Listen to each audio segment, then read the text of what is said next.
हरे कृष्ण। आप सभी को महाशिवरात्रि महापर्व की बहुत सारी शुभकामनाएं। भगवान शिव आप सबके जीवन में मंगलता, शुद्धता, पवित्रता और समृद्धि प्रदान करें, ऐसी हम कामना करते हैं। शिवरात्रि यानी भगवान शिव को प्रसन्न करने का महापर्व। भगवान शिव तथा माता पार्वती की आराधना करके उनका आशीर्वाद प्राप्त करने के लिए श्रेष्ठ दिवस यानी महाशिवरात्रि का पर्व। इस दिन जप, तप और व्रत रखकर भगवान के शिवलिंग स्वरूप की पूजा की जाती है। सभी छोटे बड़े शिवालयों में बेलपत्र, धतूरा, दूध, दही, शर्करा, जल इत्यादि से शिव जी का अभिषेक किया जाता है और संपूर्ण देश में महाशिवरात्रि को एक महोत्सव के रूप में मनाया जाता है। कहा जाता है कि इसी दिन भगवान शिव और माता पार्वती का विवाह हुआ था। तो चलिए आज हम महाशिवरात्रि के इस पावन पर्व पर महाशिवरात्रि की महिमा कथा का श्रवण करते हैं। आइए आज की कथा आरंभ करते हैं। एक समय पूर्व काल में सभी ऋषिगण नैमिषारण्य में धार्मिक कार्य हेतु एकत्रित हुए और तब सभी ने कहा, हे महाभाग, हाटकेश्वर क्षेत्र में उन शुभ लिंगों का विस्तार से वर्णन करें जिनके दर्शन से सभी लिंगों के दर्शन का पुण्य फल प्राप्त हो जाता है। ये सुनकर सूत गोस्वामी ने कहा, हे ऋषिगण, वहाँ मंकणकेश्वर नामक सुंदर शिवलिंग है। वहाँ शुद्धेश्वर, गौतमेश्वर और चतुर्थ कपालेश्वर भी है। इसमें कोई संदेह नहीं है कि इन 4 शिवलिंगों में शिव विग्रहों के दर्शन का फल प्राप्त हो जाता है। जब शिवरात्रि आती है तो जो मनुष्य मंकणकेश्वर के समक्ष व्रत और रात्रि जागरण करता है उसे उत्तम शिवलिंगों के दर्शन का फल प्राप्त होता है। ये सुनकर सभी ऋषियों ने पूछा, हे महाभाग, शिवरात्रि कब आती है? इसका विधान और महत्व क्या है? कृपया ये हमें विस्तार से बताएं। तो इसके उत्तर में श्रील सूत गोस्वामी ने कहा, हे ऋषिगण, माघ मास के कृष्ण पक्ष में चतुर्दशी तिथि आती है। उसी की रात्रि शिवरात्रि कहलाती है। उस समय सर्वव्यापक भगवान शिव विशेष रूप से संपूर्ण सभी शिवलिंगों में अवतरित होते हैं। प्राचीन काल में एक प्रसिद्ध अश्वसेन अनर्त देश का राजा था। वे धर्म के प्रति सदैव सक्रिय रहते थे। उन्होंने वेद और वेदांगों के पारंगत विद्वान भर्तु यज्ञ मुनि से इस प्रकार पूछा था, हे मुने, क्या कलिकाल में पालन करने योग्य कोई ऐसा व्रत है जो थोड़े ही प्रयास से साध्य हो जाने पर अत्यंत पुण्यप्रद और समस्त पापों का नाश करने वाला हो? अगर ऐसा कुछ है तो मुझे बताइए, क्योंकि मनुष्य को कल का कार्य आज ही कर लेना चाहिए। जो कार्य सुबह करना है उसे सुबह ही कर ले, क्योंकि मृत्यु इस बात की प्रतीक्षा नहीं करती कि इस मनुष्य का कार्य पूर्ण हुआ है या नहीं। इसलिए कृपया आप मुझे शीघ्रता पूर्वक ऐसे किसी व्रत के विषय में बताएं। राजा के ये वचन सुनकर उदार बुद्धि भर्तु यज्ञ मुनि ने ध्यान मग्न होकर कुछ समय बाद दिव्य दृष्टि से कुछ जान लिया और फिर वो इस प्रकार कहने लगे, हे राजन, एक पवित्र व्रत है जिसे शिवरात्रि के नाम से जाना जाता है। जो भी मनोकामना के साथ व्यक्ति इस व्रत को करता है उसे अवश्य ही इस मनोकामना की प्राप्ति होती है। जो इसे निष्ठा पूर्वक करता है उसे मोक्ष की प्राप्ति होती है और संपूर्ण वर्ष में किए गए सभी पापों से भी मुक्ति मिलती है। शिवरात्रि की रात्रि में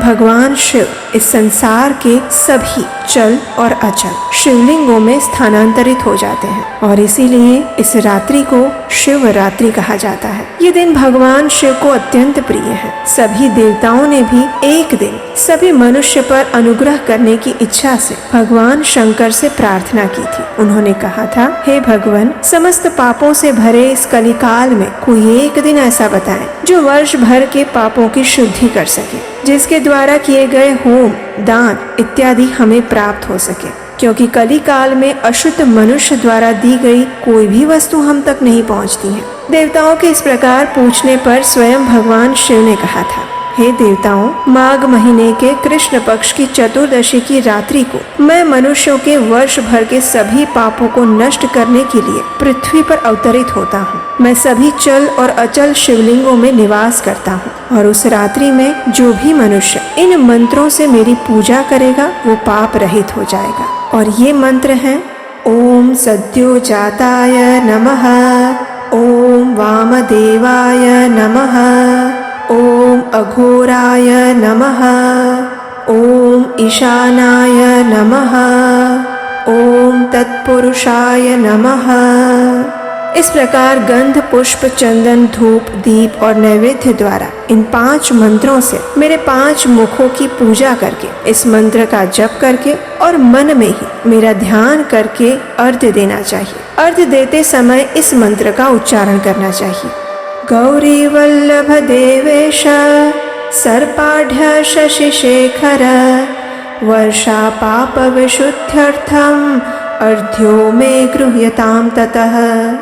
इस मंत्र का अर्थ है, हे भगवान चंद्रशेखर, देवी पार्वती के प्रिय, सभी देवताओं के स्वामी और सर्पों की माला से सुशोभित, आप वर्ष भर के पापों की शुद्धि हेतु मेरा ये अर्घ्य ग्रहण करें। अर्घ्य देने के बाद दान देना चाहिए और दान के बाद ब्राह्मण को भोजन, वस्त्र इत्यादि से सम्मानित करना चाहिए। उन्हें दक्षिणा देनी चाहिए। मंदिर में या किसी पवित्र स्थान में बैठकर धार्मिक ग्रंथों का श्रवण करना चाहिए। शिव महिमा का श्रवण करना चाहिए। हे देवताओं, जो भी मनुष्य इस प्रकार शिवरात्रि का व्रत करता है, वो अपने सभी पापों की शुद्धि के लिए सर्वोत्तम तपस्या करता है। देवताओं की इस कथा को पूर्ण करते हुए ऋषि भर्तृ यज्ञ कहते हैं। हे नरश्रेष्ठ राजन, ये सुनकर सभी देवताओं ने भगवान चंद्रशेखर को प्रणाम किया और अपने अपने स्थान पर चले गए। और फिर सभी देवताओं ने पृथ्वी के मनुष्यों को शिवरात्रि व्रत का पालन करने के लिए समझाने हेतु और उन्हें उपदेश देने के लिए नारद मुनि को भेजा।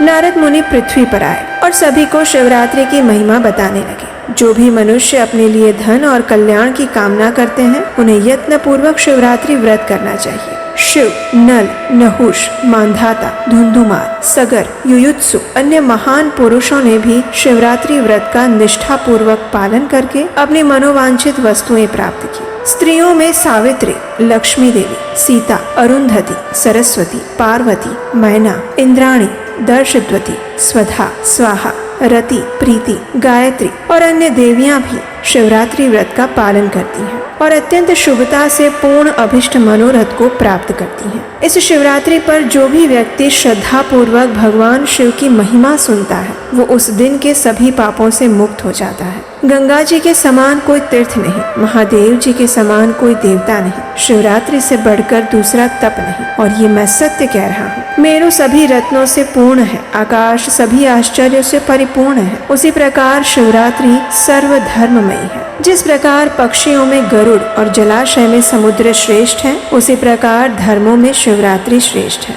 और इस प्रकार श्री सूत गोस्वामी ने महाशिवरात्रि की महिमा का वर्णन कह सुनाया, जिसका पालन करने से आज भी इस कलयुग के समय में भी भगवान शिव की विशेष कृपा प्राप्त की जा सकती है। इस दिन श्रद्धा पूर्वक पूजा आराधना करने से भगवान शिव अत्यंत प्रसन्न होते हैं। महाशिवरात्रि के पवित्र समय पर भगवान शिव और माता पार्वती की पूजा आराधना करने से मनुष्य के समस्त पापों का नाश हो जाता है और आप उनसे मनोवांछित वर की प्राप्ति कर सकते हैं। और जैसा कि आप सब जानते हैं, भगवान शिव महान और परम वैष्णव है। उनसे अधिक प्रिय भगवान श्री हरि का भक्त ना कोई है, न हो सकता है। वे भगवान के शुद्ध भक्त और 12 महाजनों में से एक हैं। इसलिए महाशिवरात्रि के दिन अगर कोई भी व्यक्ति सर्वश्रेष्ठ वरदान प्राप्त करना चाहता है, तो वो है भगवान श्री कृष्ण की शुद्ध भक्ति। इसलिए मनुष्य को प्रयास करना चाहिए कि भगवान शिव की पूजा आराधना करके उनसे एक ऐसे दिव्य वरदान को प्राप्त किया जा सके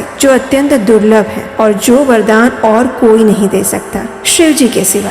और वो वरदान है परम भगवान श्री कृष्ण की भक्तिमय सेवा और इस जन्म मृत्यु के चक्र से सदा सदा के लिए मुक्ति। तो ये थी आज की हमारी महाशिवरात्रि कथा। अगर आज की कथा अच्छी लगी है तो इसे लाइक कीजिए, शेयर कीजिए और सब्सक्राइब कीजिए। और ऐसे ही प्रमाणभूत कथाओं का प्रचार कार्य आगे बढ़ता रहे और अधिक से अधिक लोगों तक हमारे वैदिक प्रमाणभूत ज्ञान को पहुंचाया जा सके। इस कार्य में अगर आप हमारी सहायता करना चाहते हैं तो स्क्रीन पर दिए गए नंबर पर आप हमें अपना आर्थिक योगदान भेज सकते हैं। आपके सहयोग द्वारा हम अपनी वैदिक सनातन संस्कृति को यथारूप स्वरूप में जन जन तक पहुँचाने का प्रयास करेंगे और इस पुण्य कार्य का फल आपको मिलेगा। तो चलिए आज महाशिवरात्रि के दिन भगवान शिव और माता पार्वती की श्रद्धा और निष्ठा पूर्वक सेवा पूजा करते हैं और उनसे अत्यंत दुर्लभ ऐसा भक्ति का वर प्राप्त करते हैं।